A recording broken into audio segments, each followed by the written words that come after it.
हम मीनू झा गोर लगै छी समस्त मिथिलावासी के एकटा सामाक गीत लऽ कऽ उपस्थित छी। कोशिश करै छी सब गोटे के नीक लागे।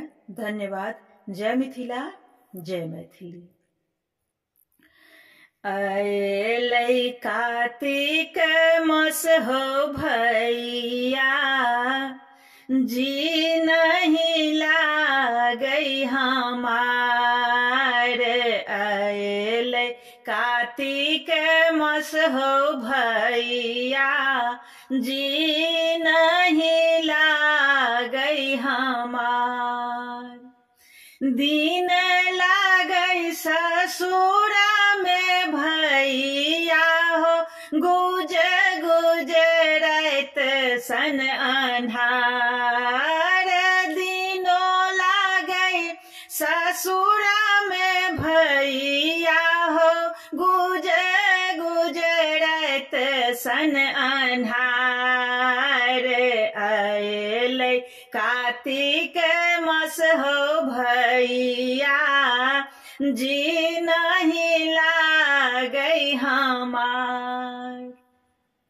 छैठक खरना दिन हो भैया, सामा लेली अवतार। छैठक खरना दिन हो भैया, सामा लेली अवतार।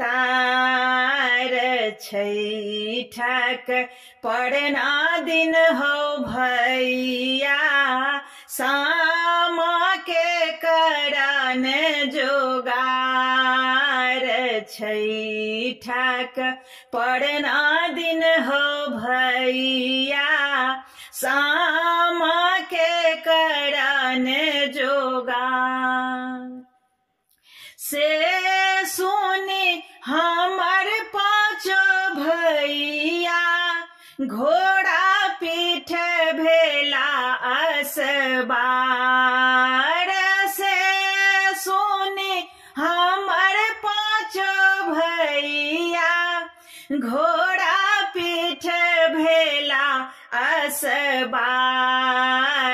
सामा कीना चलला भैया, दरभंगा शहर बाजार।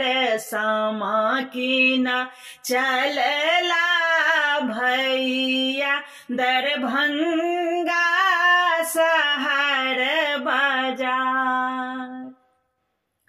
टिकुली बैसाही हा भैया, मधुबनी शहर बाजार। सिनुर बैसाही हो भैया, बेतिया शहर बाजार। सिनुर बैसाही हो भैया, बेतिया शहर बाजार। सामा खेला जे हो भैया, करबै सोलह हो सिंगार। टिकुली झलकी गेल हो भैया, आई हब बहिनों के कपार।